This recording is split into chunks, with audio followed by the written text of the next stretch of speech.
Graça e paz, irmãos. Que Deus abençoe a todos. Estou muito feliz de estar aqui hoje com os irmãos. Afinal de contas, eu também faço parte dessa obra aqui, né?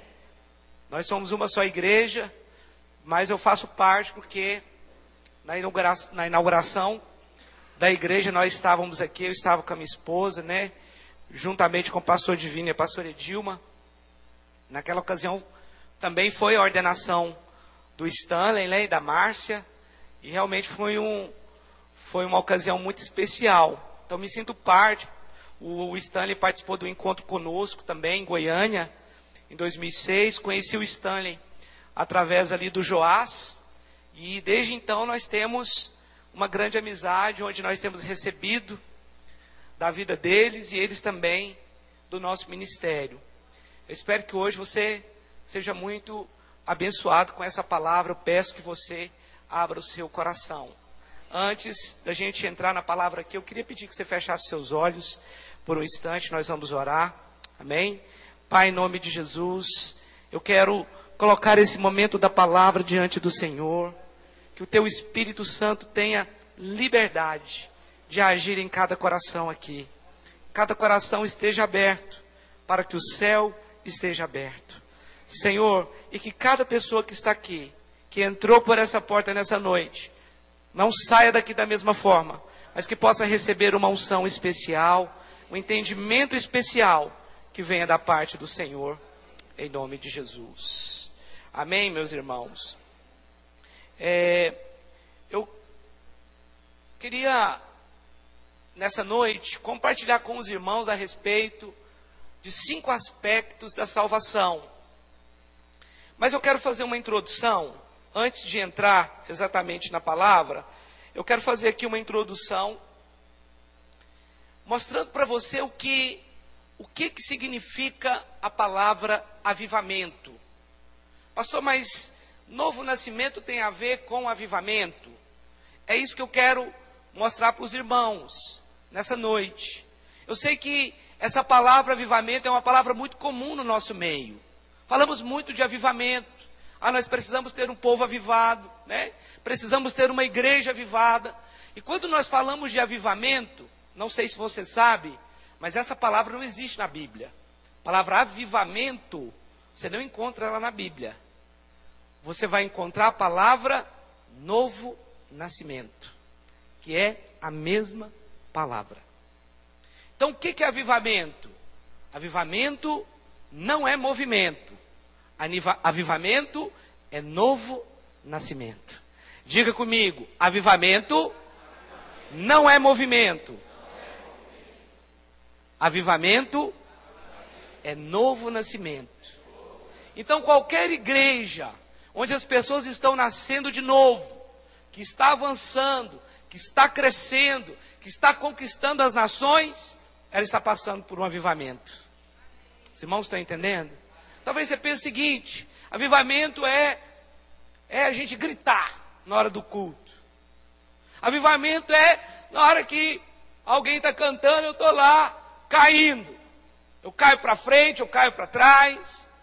Avivamento é assoviar, é sair correndo na hora do culto, é não conseguir segurar as emoções.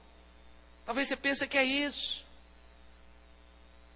Eu sei que no avivamento, numa igreja que está passando pelo avivamento, que está ganhando almas, pode ter um movimento. Isso não é errado. O errado é você pensar que movimento é avivamento, porque são duas coisas diferentes. Toda hora minha palavra sai aqui, eu tenho que colocar, mas vai dar certo. No final tudo vai dar certo. Amém? Os contratempos acontecem mesmo. Mas o que eu queria falar com você? Eu queria falar para você de uma época que eu converti, da época que eu converti há 18 anos atrás. E na igreja onde eu me converti, nós realmente experimentamos um avivamento ali.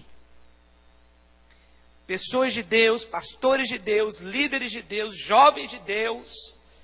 Nós só queríamos a palavra, queríamos ver pessoas nascendo de novo, nos reuníamos para orar, para ver o poder de Deus acontecer naquela cidade. Só que também junto com esse avivamento, teve também alguns moveres que nós sabemos que não era de Deus também, porque não permaneceu. E naquela unção, naquele mover, muitas pessoas também começaram a confundir as coisas. Eu me lembro que tinha algumas reuniões nossas que elas eram muito grandes. Tinha culto que começava 9 horas, acabava 4 da tarde, no domingo. Glória a Deus por isso. Isso foi de Deus. Por que não temos mais culto assim? Né, Stanley? Deveríamos ter. Só que se acontecer isso hoje, meu amigo, você começa um culto 9 da manhã, quando for 11, todo mundo vai embora, você vai ficar lá. Você é Espírito Santo, mas naquela época todo mundo ficava, por causa do mover de Deus. Mas também tinha os exageros.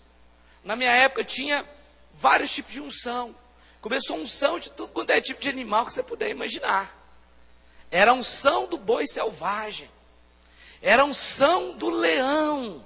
E na unção do leão, as pessoas imitavam o leão. Elas rosnavam. Elas andavam como leão. Tinha unção do calango. Conhece essa, Stanley? Você ficava dando um tique. Era estranho. Mas por que você sabia que não era avivamento? Porque na vida de determinadas pessoas, eles só tinham o exterior. Eles não tinham o fruto do Espírito dentro deles. Eles não tinham o verdadeiro novo nascimento. Não tinham. Elas ali tinham algumas manifestações, mas quando saíam de lá, eram pessoas comuns, normais, continuavam nas suas vidas medíocres, sem nenhum fruto de arrependimento, fazendo tudo errado. Quando chegava na igreja, era a unção do leão, era a unção do riso, era cair, era assoviar, era a unção do não sei mais o que, mas quando chegava lá fora, a mesma vidinha de sempre. O que nós temos que entender? Que avivamento tem a ver com a igreja avançar, lançar por terra as obras do inimigo, tirar pessoas das suas cadeias espirituais, dos seus pecados e trazê-las para Cristo. Qualquer igreja que estiver fazendo isso, ela está passando pelo avivamento. Pergunta a pessoa que está do seu lado: você já ganhou uma alma para Jesus esse ano? Pergunta para outra pessoa que está do outro lado: você já ganhou uma pessoa para Jesus esse ano? Em 1 Coríntios capítulo 2, verso 9, diz assim, não precisa de você abrir, eu vou ler bem rápido aqui para a gente ganhar tempo. Diz assim: as coisas que os olhos não viram, nem ouvidos ouviram, nem penetraram o coração do homem, são as que Deus preparou para os que o amam. Você pode dizer: não, esse versículo é para se cumprir aqui. Mas eu quero dizer para você: não é. Isso aqui é para quem vai para o céu. Isso aqui é promessa para quem vai para o céu. Porque hoje o céu, nós temos apenas uma ideia, mas ele está fora da nossa compreensão. É muito diferente da terra. É muito diferente. Mas essa é a promessa para aquele que é avivado. Para aquele que tem o Espírito Santo. Para aquele que produz o fruto do Espírito. Você quer saber se alguém é de Deus? A Bíblia diz que pelo fruto você conhece a árvore. Você só conhece um pé de manga porque ela dá pé de manga. De laranja é a mesma coisa. Então é pelo fruto. Qual fruto você dá? Fruto pode significar muitas coisas. Fruto pode significar pessoas que você ganhou para Jesus. Fruto pode significar amor, alegria, paz. O que mais? Longanimidade, benignidade, mansidão, domínio próprio. Contra essas coisas não há lei. É ou não é verdade? Fruto pode significar arrependimento. Então o que eu quero dizer para você? Nós precisamos ser transformados por dentro.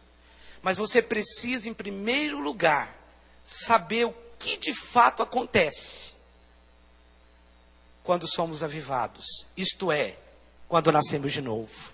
O primeiro aspecto da salvação, se o meu tablet aqui me ajudar um pouquinho. O primeiro aspecto da salvação é a conversão. que significa conversão? Conversão significa mudança de direção. Você estava indo por um caminho, de repente você converteu, você passa a ir por outro caminho. Abra sua Bíblia lá em Efésios capítulo 2. Efésios capítulo 2, verso 1. Eu creio que você já deve ter lido esse texto aqui. Pastor, eu não converti ainda, eu continuo no mesmo caminho. A conversão, meu irmão, é pelo arrependimento. A conversão não depende de Deus. A conversão depende de você. Depende de você. Depende de você se arrepender dos seus pecados. Quem aqui já confessou Jesus como Senhor e Salvador? Essa é a maior decisão que um ser humano pode fazer nessa terra aqui. A maior decisão que alguém pode fazer nessa terra é se converter, é aceitar Jesus como Senhor e Salvador. Veja aí na sua Bíblia, capítulo 2, verso 1. Ele vos deu vida, estando vós mortos nos vossos delitos e pecados, nos quais andaste outrora, segundo o curso deste mundo, segundo o príncipe das potestades do ar, do espírito que agora opera nos filhos da desobediência. Entre eles, todos nós também, antes, andávamos nos desejos da nossa carne, fazendo a vontade da carne e dos pensamentos, e éramos por natureza filhos de Deus. Não. Você acha que todo ser humano que nasce é filho de Deus? Sim ou não? O que aqui está dizendo? E éramos por natureza filhos da ira. Verso 4, né? 3. E éramos por natureza filhos da ira, como também os demais. Olha o verso 4. Mas Deus, que é riquíssimo em misericórdia, pelo seu muito amor com que nos amou, estando nós ainda mortos nos nossos delitos, nos deu vida. Diga, eu recebi vida. Juntamente com Cristo, pela graça sois salvos. Olha o verso 6. E nos ressuscitou, juntamente com Ele, e nos fez assentar nas regiões celestiais em Cristo Jesus, para mostrar nos séculos vindouros as abundantes riquezas da sua graça, pela sua benignidade, para conosco em Cristo Jesus. Agora olha aqui o texto-chave, verso 8.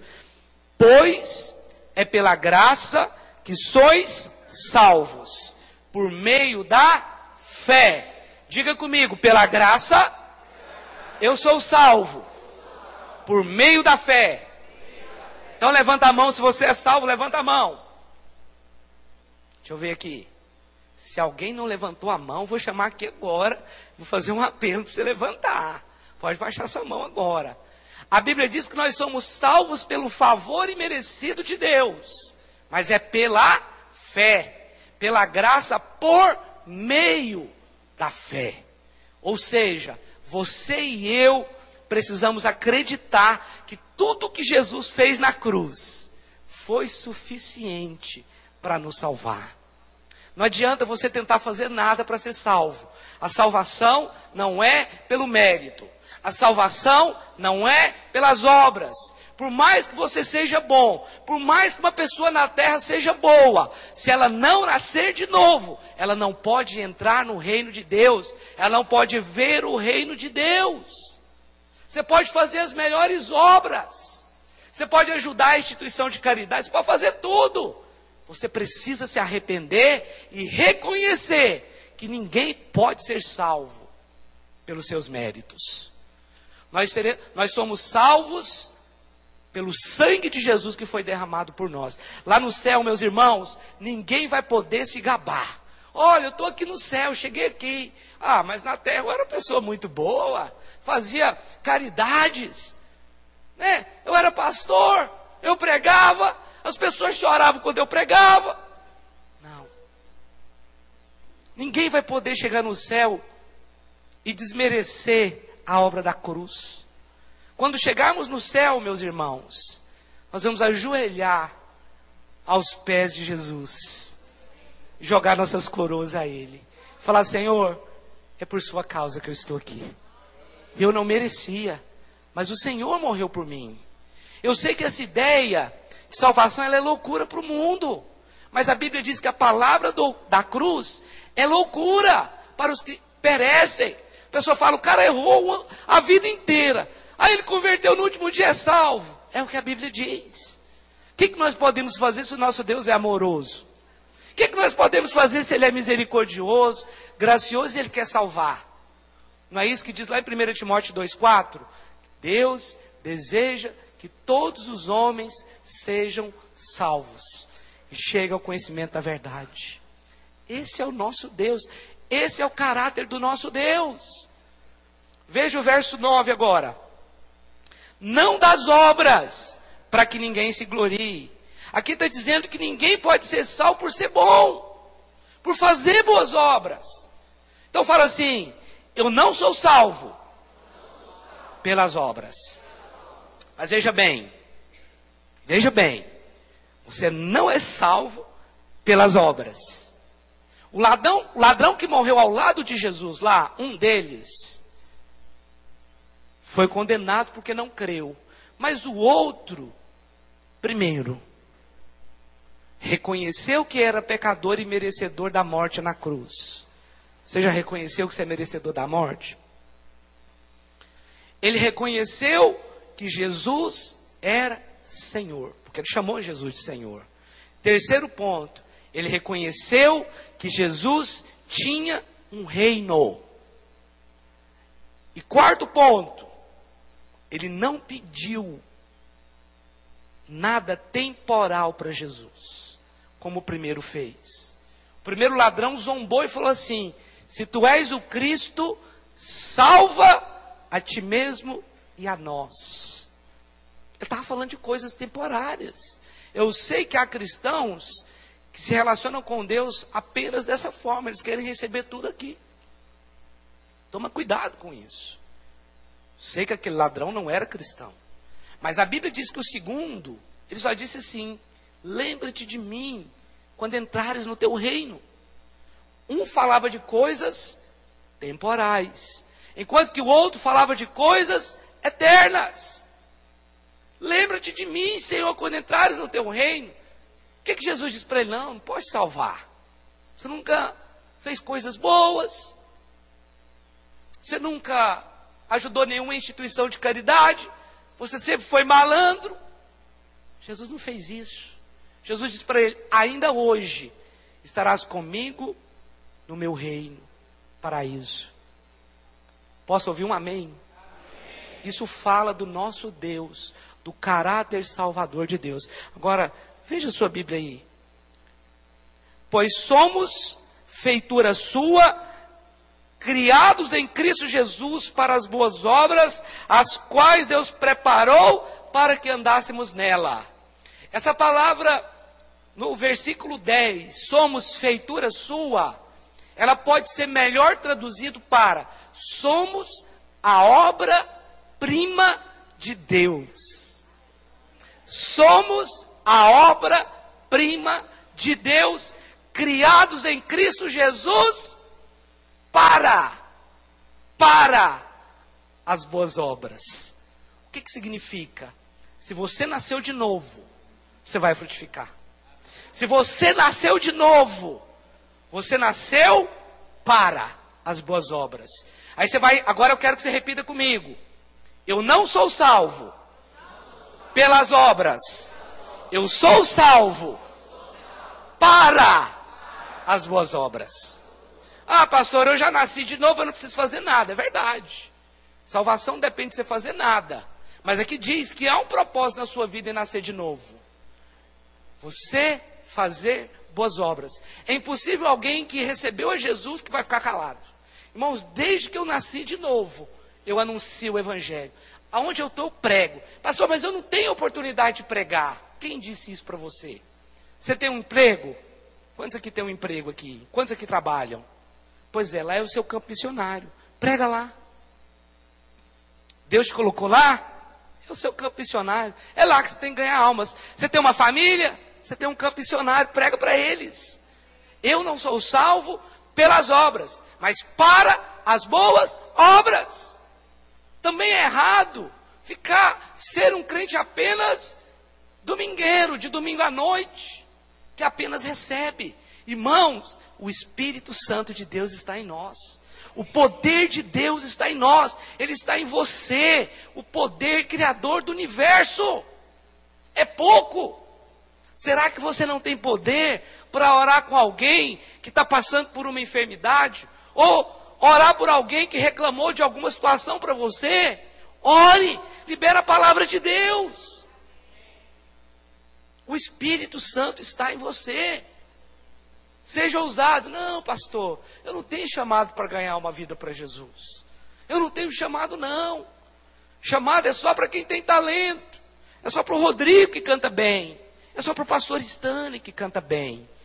Mas não é isso que a Bíblia diz. Porque a Bíblia diz que nós somos reinos e sacerdotes. Tudo bem, ser pastor é uma vocação. Mas ser sacerdote é para todo aquele que nasceu de novo. Ser sacerdote, ser reino e sacerdote, é para todos os que nasceram de novo. Ainda que você nunca chegue a ser pastor, você tem que ganhar almas. Você precisa ganhar almas. A nossa função aqui na terra é propagar o Evangelho, é anunciar a palavra de Deus. Quantos aqui entenderam? Diga amém. Diga, eu entendi. Então, o primeiro aspecto da salvação é a conversão. A Bíblia diz que nós estávamos indo por um caminho de derrota, por um caminho de fracasso, sendo guiados pelos pensamentos e pelas coisas ruins desse mundo, e convertemos, mudamos de direção. Isso é conversão. Ela acontece através do arrependimento. Você se arrependeu? Me arrependi dos meus pecados. Então você nasceu de novo. Ok? Segundo aspecto da salvação é a eleição. Abra sua Bíblia em Colossenses capítulo 3. Colossenses capítulo 3, verso 12. Colossenses está um pouco para frente aí de Efésios. Não está difícil de você achar, não. Colossenses capítulo 3, verso 12. Então, o primeiro aspecto da salvação é a conversão. E o segundo está aqui em Colossenses capítulo 3, verso 12. Que diz assim: portanto, como eleitos de Deus, santos e amados, revestivos de compaixão, de benignidade, de humildade, de mansidão e de longanimidade. Novamente a Bíblia está falando do fruto do Espírito, né? Que a Bíblia fala lá em Gálatas capítulo 5, 22, do fruto do Espírito, que tem 9 manifestações diferentes. Mas aqui diz que fomos eleitos por Deus. A eleição, ela tem a ver com a salvação, porque quando nós estivermos no céu, nós não seremos jamais tentados ou provados novamente. Nós só seremos tentados e provados aqui, nessa terra. Não sei se você sabe, mas antes da criação do homem, Deus criou os anjos. Assim como o homem foi provado por Deus lá no Éden, porque existia uma árvore do conhecimento do bem e do mal no meio do jardim, e a árvore da vida, e o homem tinha que escolher. Deus criou os anjos e também deu a eles o livre-arbítrio, que é o direito de escolha. Ok? Sabe por que Deus fez isso? Porque Deus não queria uma adoração mecânica. Deus queria uma adoração voluntária. Você queria que seu filho te adorasse? Ou morasse com você só mecanicamente? Você queria que a sua esposa te amasse mecanicamente? Não tem jeito. Deus não colocou um programa em você para você ser um adorador. Ele te deu a liberdade de ser ou não. E ele fez a mesma coisa com os anjos. Mas a Bíblia diz que 1/3 dos anjos caíram. E 2/3 permaneceram fiéis. Esses anjos fiéis, que estão hoje com o Senhor, que ajuda a igreja na sua batalha, que trabalha em favor da sua igreja, amém? Esses anjos são chamados de anjos eleitos. Por quê? Porque eles nunca mais serão provados. Quando estivermos no céu, não vai haver mais provação. Você não será provado mais. Você foi eleito. Veja Apocalipse capítulo 21. Deixa eu mostrar para você como é que vai ser. Apocalipse capítulo 21, versículos 3 e 4. Apocalipse 21, capítulo 3 e 4. A nossa eleição, ela não vai ser como a eleição dos políticos aqui da terra. A eleição daqui da terra, ela tem um determinado tempo. 4 anos, né? Ou 6 anos, por causa dos senadores. Mas a nossa eleição, lá no céu, ela será eterna. Capítulo 21, verso 3 e 4 diz assim: E ouvi uma grande voz vinda do trono que dizia: Agora o tabernáculo de Deus está com os homens. Deus habitará com eles, e eles serão seu povo, e o próprio Deus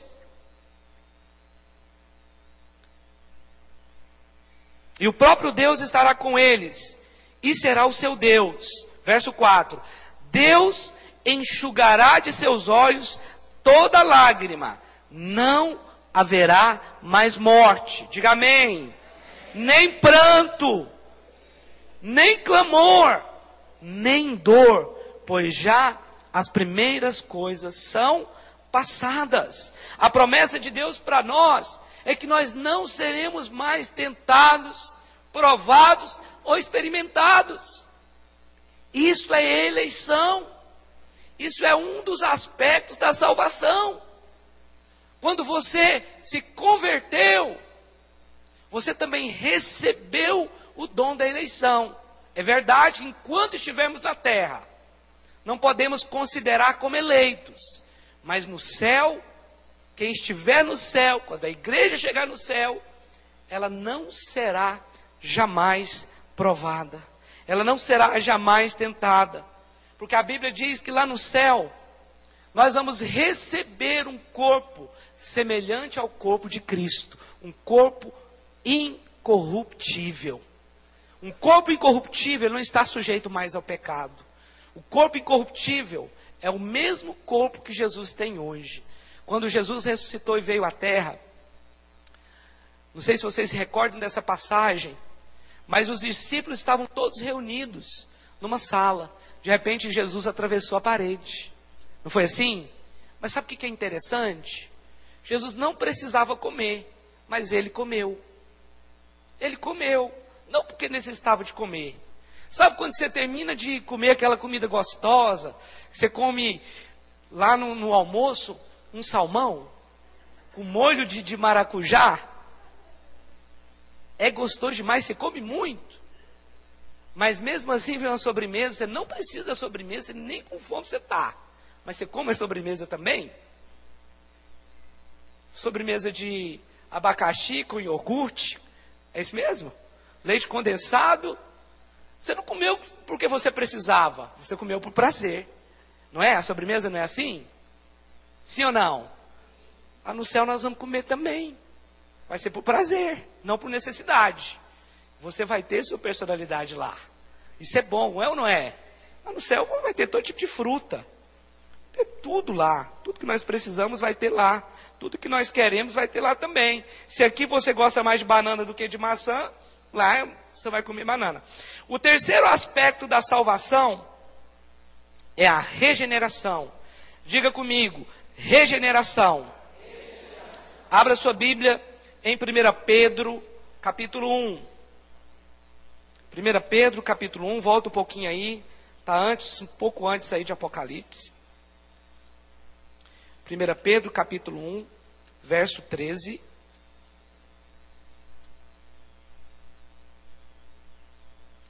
A regeneração, na conversão, olhe para mim só um instantinho.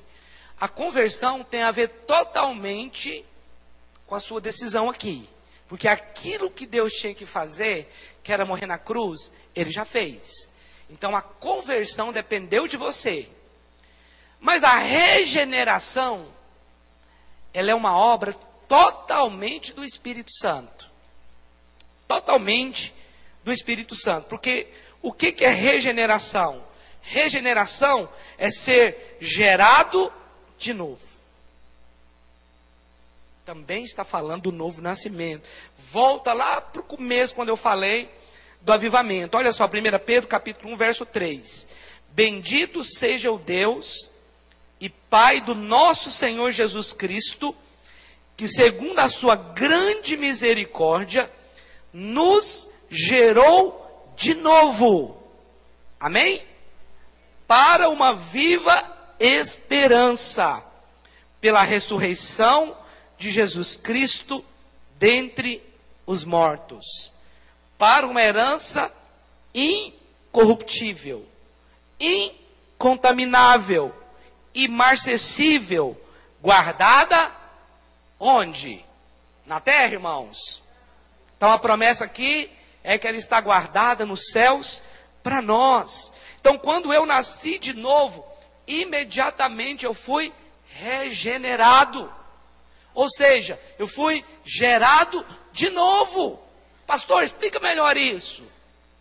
Lá no céu, quando chegarmos lá, vai ter um telão lá. Estou ilustrando aqui. Vai ter um telão lá que vai passar a sua vida. Diga amém. Pastor, mesmo? Vai ter? Todo mundo vai ver? Todo mundo vai ver minha vida? Fique tranquilo. Fique tranquilo. Não se preocupe não. No momento que for passar um pecado que você cometeu, vai aparecer o sangue de Jesus para cobrir. Não vai mostrar nada. Mas a minha vida, quando for passar a minha história, vai mostrar lá a minha história.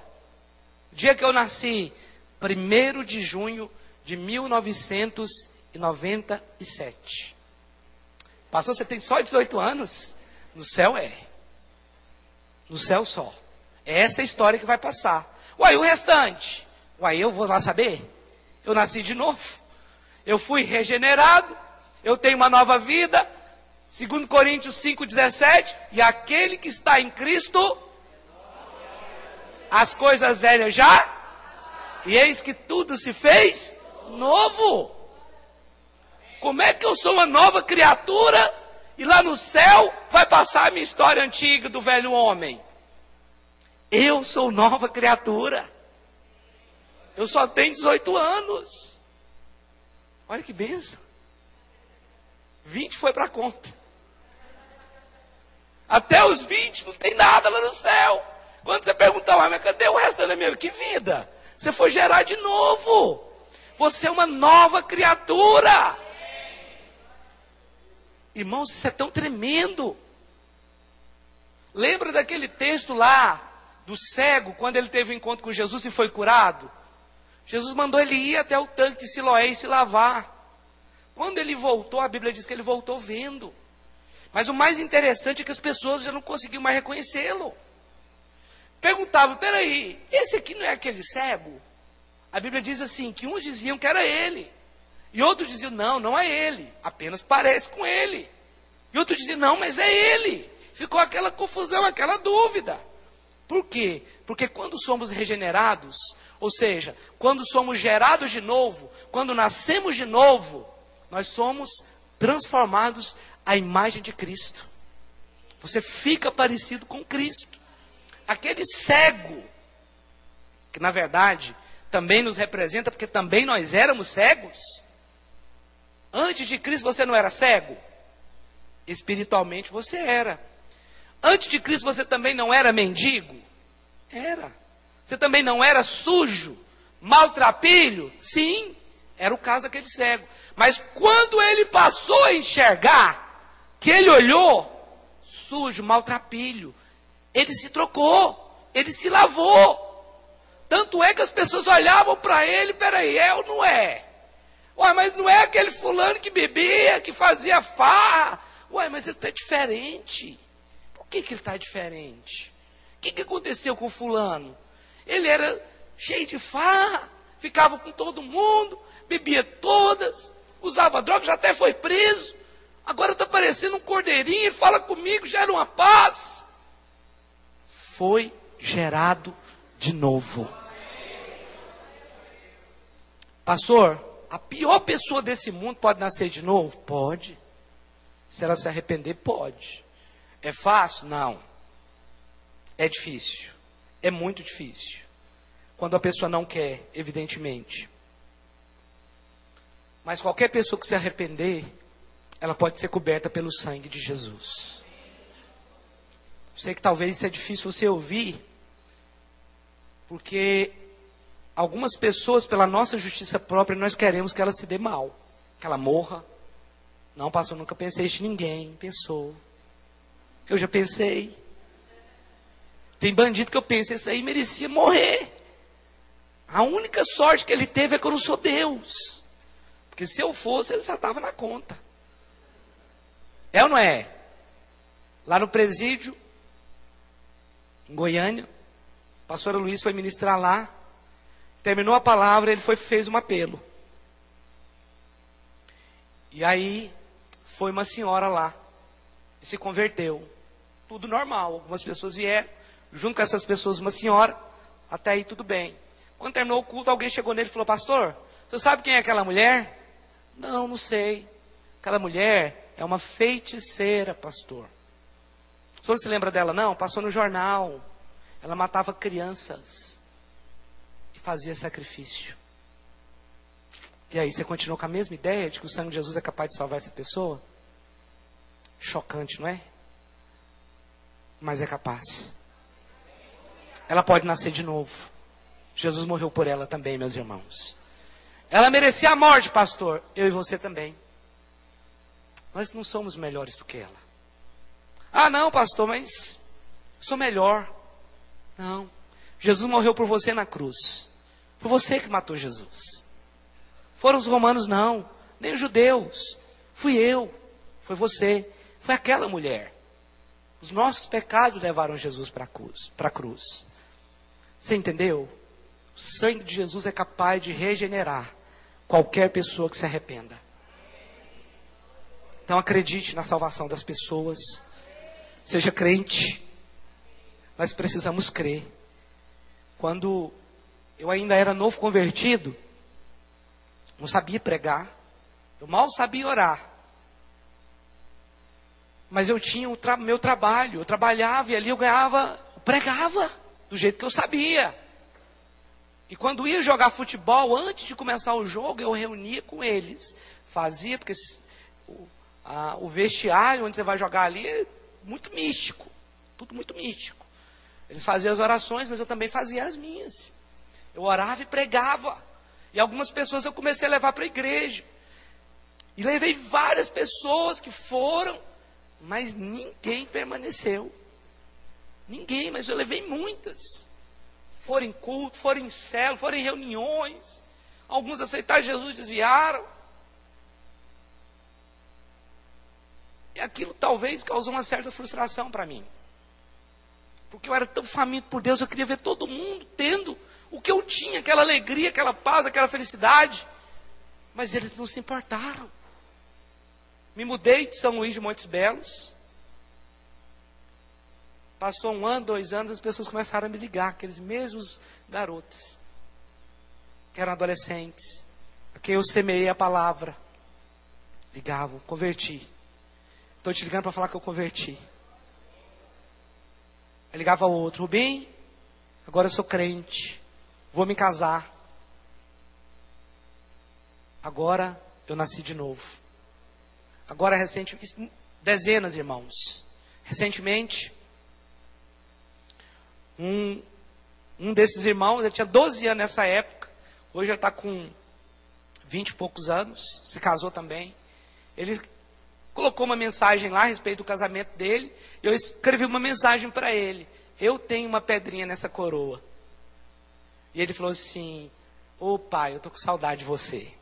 Irmãos, aquilo para mim eu fiquei tão feliz, porque você não tem ideia quando você investe num garoto de 10 anos, 12 anos, 11, 13, que foi o que eu fiz naquela época, hoje estão lá, servindo a Jesus. Esse que falou isso para mim vai ser pastor.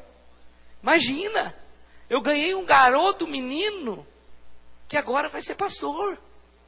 Ele não é mais um menino, agora ele tem uma família. Ele vai ser pastor. Que honra! Por isso, meu irmão, onde você estiver, pregue. Fale do amor de Deus.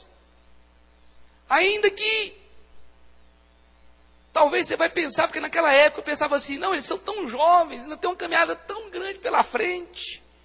Vai ser tão difícil. Mas muitos deles conseguiram atravessar a barreira e permaneceram firmes em Jesus. E estão até hoje. Isso é a coisa mais tremenda que Deus fez na nossa vida. A regeneração, ela é totalmente obra do Espírito, porque é a obra do Espírito Santo dentro de você. Lá em João capítulo 3, verso 3, diz que aquele que não nascer da água e do Espírito não pode ver o reino de Deus. Não é assim que está escrito lá? Vamos ler um texto aqui em Ezequiel, capítulo 36. Ezequiel, capítulo 36. Como diz o pastor Luciano Subirá, abra lá em Ezequiel 36, ou ligue a sua Bíblia no Ezequiel 36. Que muitos têm a Bíblia no celular, né? Ezequiel, capítulo 36, versículos 26 e 27.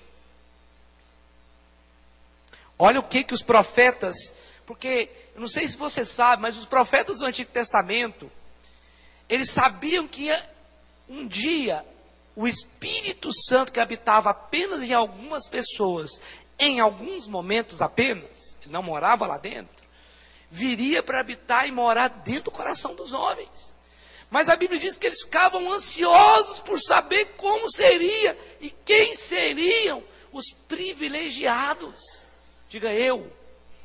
Porque eles olhavam e profetizavam a respeito do nosso tempo, a respeito da graça. Olha aqui o versículo 26. Olha aqui o verso 26. Dar-vos-ei um coração novo. Isso aqui está falando de quê? Regeneração. Amém? Dar-vos-ei um coração novo, e porei dentro em vós um espírito novo. Tirarei de vós o coração de pedra, e vos darei um coração de carne. Ou seja, um coração sensível. Verso 27. Porei dentro de vós o meu espírito, e farei que andeis os meus estatutos, e guardeis os meus juízos, e os observeis. Olha que texto tremendo. Então, através da regeneração, Deus te deu a condição de vencer o pecado. A Bíblia diz que o pecado não terá domínio sobre vós. O seu coração ficou sensível. Você tem a certeza dos seus pecados perdoados. Você tem o desejo de orar, de fazer a obra de Deus. Isso é regeneração. Isso é nova criatura. Isso é ser gerado de novo. Meus irmãos, o nosso Deus, Ele tem uma aliança tremenda conosco. Muito forte. Ele te fez nascer de novo. Lá no Antigo Testamento, eu não vou demorar, já estou terminando. Vou demorar nem 2 horas mais, Stanley. Podem ficar tranquilos. Mas lá no Antigo Testamento, em Gênesis, capítulo 15, conta a história de uma aliança que Deus fez com Abraão. Deus tem uma aliança conosco também, com a sua igreja. E aquela aliança que Deus fez com Abraão, ela apontava para nós, para a igreja. Eu não vou abrir o texto e ler, porque vai tomar o nosso tempo. Mas eu vou explicar. Hoje, nós vivemos uma aliança, da qual nós acabamos de ler aqui em Ezequiel, que foi profetizada pelos profetas. E a nova aliança a qual nós vivemos, ela é uma extensão de uma aliança que Deus fez com um homem chamado Abraão. porque aquela aliança foi feita pela fé. Mas uma aliança ela era feita da seguinte forma: toda aliança no Antigo Testamento, quase toda aliança, exceto essa aliança que ele fez com Abraão, porque a aliança que Deus fez com Abraão é uma aliança incondicional. Ou seja, mesmo que Abraão errasse, Deus ia manter o pacto. Na lei, a aliança era condicional. Se o homem pecasse, ele morreria. Ele não permaneceria na terra. E a nossa aliança também é incondicional. Que sentido? Toda aliança no Antigo Testamento tinha um sinal, tinha uma promessa e também tinha um juízo. E a Bíblia fala que Deus fez uma aliança, foi fazer uma aliança com Abraão. Falou: você vai levantar um altar. Quantos aqui têm orado? Diga amém. Naquele altar, você vai sacrificar 3 animais. E vai colocar lá. E como que era feita a aliança do Antigo Testamento entre 2 pessoas? Eles cortavam o animal no meio e colocavam no altar. E os 2 pegavam na mão e caminhavam em 8 naquele altar. 8 simboliza o infinito. Eles andavam entre aqueles animais em forma de 8. Por quê? Porque eles estavam firmando uma aliança. E quem quebrasse a aliança, ficaria exatamente como aqueles animais ali. O seu sangue seria derramado, eles iriam morrer. Só que uma aliança era: o que é seu, agora é meu. E o que é meu, é seu. O casamento não é assim? O casamento, os seus bens, o seu bem também é do seu cônjuge. As dívidas dele é sua. É ou não é? Os filhos são em comum. Você não herdou um nome? Sim ou não? Só que a Bíblia diz que Abraão fez o sacrifício, colocou lá. E as aves de rapina vieram contra aquele sacrifício. O que são as aves de rapina? São os demônios que saem para tentar fazer você quebrar sua aliança com Deus. Mas a Bíblia diz que Abraão enxotava aquelas aves de rapina. Mas foi passando o tempo. No final da tarde, Abraão deu um sono profundo. E parece que ele dormiu. Mas quando ele acordou, Deus estava passando no meio dos animais. Olha como isso é interessante. Só que Abraão não passou com Deus. Sabe por quê? Porque Deus era santo. Ele não podia assumir a forma do homem pecador. Por isso Abraão dormiu. E Deus passou sozinho. E fez um pacto sozinho ali. A tal ponto. Aquele pacto foi firmado porque Deus não podia herdar o que era do homem. Isto é, o pecado. Por isso Deus fez aliança e andou sozinho entre os animais.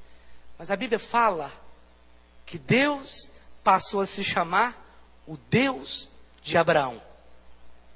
Olha como isso é forte, irmãos. O Deus de Abraão. Ele herdou o nome de Abraão. Pastor, o que é isso? Isso é a aliança que Deus fez com você quando você nasceu de novo. Amém? E quando Abraão foi sacrificar Isaac,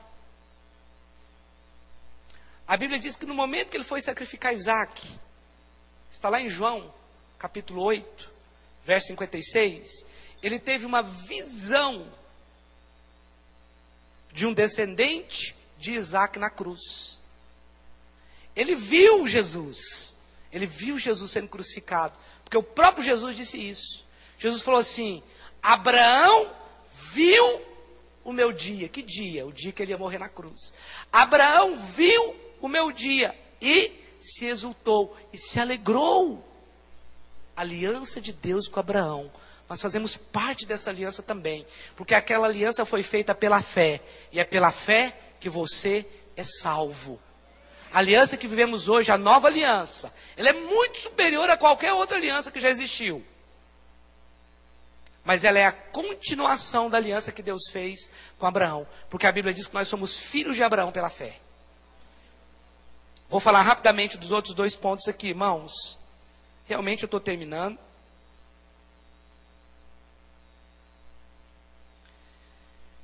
O 4º ponto a respeito da salvação é a justificação.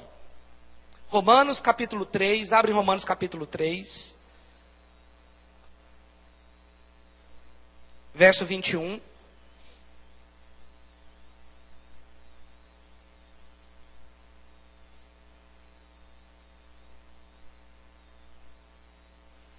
Romanos 3, 21 a 24, diz assim: mas agora se manifestou sem a lei a justiça de Deus, tendo o testemunho da lei e dos profetas, isto é, a justiça de Deus pela fé em Jesus Cristo para todos e sobre todos os que creem. Não há distinção, pois todos pecaram e destituídos estão da glória de Deus, e são justificados. Diga comigo, eu fui justificado gratuitamente pela sua graça, pela redenção que há em Cristo Jesus. O que é ser justificado? Ser justificado é ser declarado justo. Amém? Pastor, mas explica melhor. Olha só, um bandido que cometeu um crime, ele pode até não ir para a cadeia. Se alguém não der queixa dele, ele comete um crime, mas ninguém deu queixa dele. Aquela pessoa resolveu, não vou perdoar o fulano. Ele continua sendo um bandido pecador.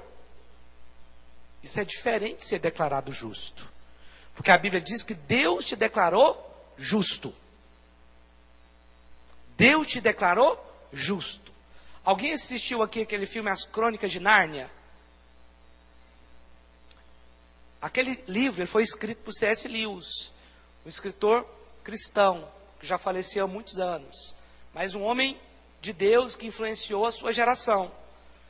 No livro, os adolescentes passam para o mundo espiritual, que é chamado Nárnia. Só que Nárnia tem uma feiticeira. E um dos meninos desobedece e passa a seguir a feiticeira. E durante o filme, eu gosto de contar filme, eu conto o final, tudo. Né, Márcia? Você não assistiu, ele já tem muitos anos, depois você pega para assistir que vai te edificar. Aí no final, os irmãos daquele jovem que estava preso no castelo lá da feiticeira, que desertou, que fez tudo errado, que se rebelou, ele foi ficar lá no castelo da feiticeira. Mas aí Jesus, que é simbolizado por um leão chamado Aslan, foi lá resgatá-lo. E resgatou o Edmundo. O nome dele era Edmundo. E quando ele foi coroar os irmãos, dar o seu galardão, quando chegou a vez do Edmundo, ele disse: Edmundo, o justo. Então quando Deus olhar para o Léo, ele vai dizer: Léo, o justo. Ah não, pastor, mas eu peco. Isso não muda a sua condição. Você foi justificado. Seu pecado foi perdoado. Não aceite a acusação do diabo. Você foi justificado. E não tem nada que você faça que vai mudar isso. Você foi justificado. Está escrito.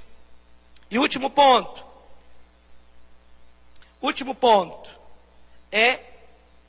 Último aspecto da salvação é a adoção.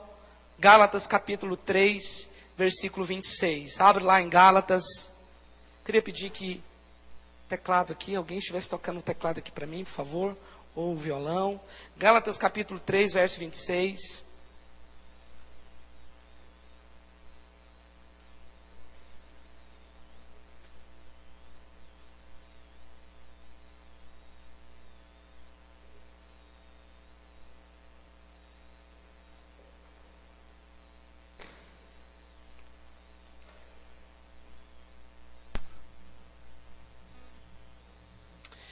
Aqui diz assim: todos vós sois filhos de Deus pela fé em Cristo Jesus. Todos vós sois filhos de Deus pela fé em Cristo Jesus. Não precisa de você abrir, mas tem mais um texto aqui que eu quero ler, que está aqui em Romanos. Romanos capítulo 8, verso 14. Diz assim: porque todos os que são guiados pelo Espírito de Deus são filhos de Deus. Pois não recebestes o espírito de escravidão, para outra vez estardes em temor, mas recebeste o espírito de adoção, pelo qual clamamos Abba Pai. Pelo qual clamamos Papaizinho. Quando Jesus veio aqui, ele disse a seguinte frase: eu vim para revelar o nome. Sabia que esse foi o projeto de Jesus? Eu vim, um dos projetos foi revelar o nome. Porque os judeus, eles não podiam chamar a Deus de Pai. Não podiam. Mas quando Jesus veio, foi isso que ele revelou. É o que está aqui no verso 15. Pois não recebeste o espírito de escravidão para outra vez estardes em temor, mas recebestes o espírito de adoção, pelo qual clamamos Papaizinho. Hoje, porque você foi feito filho de Deus, você foi adotado por Deus, você se transformou em filho. João capítulo 1, verso 12. Mas a todos quantos o receberam, aqueles que creem no seu nome, foi-lhes dado o direito de se tornar. Você só pode se tornar algo que você não era. De se tornar filho de Deus. Você é filho de Deus. Levante aí onde você está agora. Coloque a mão no seu coração. Coloque a mão no seu coração agora.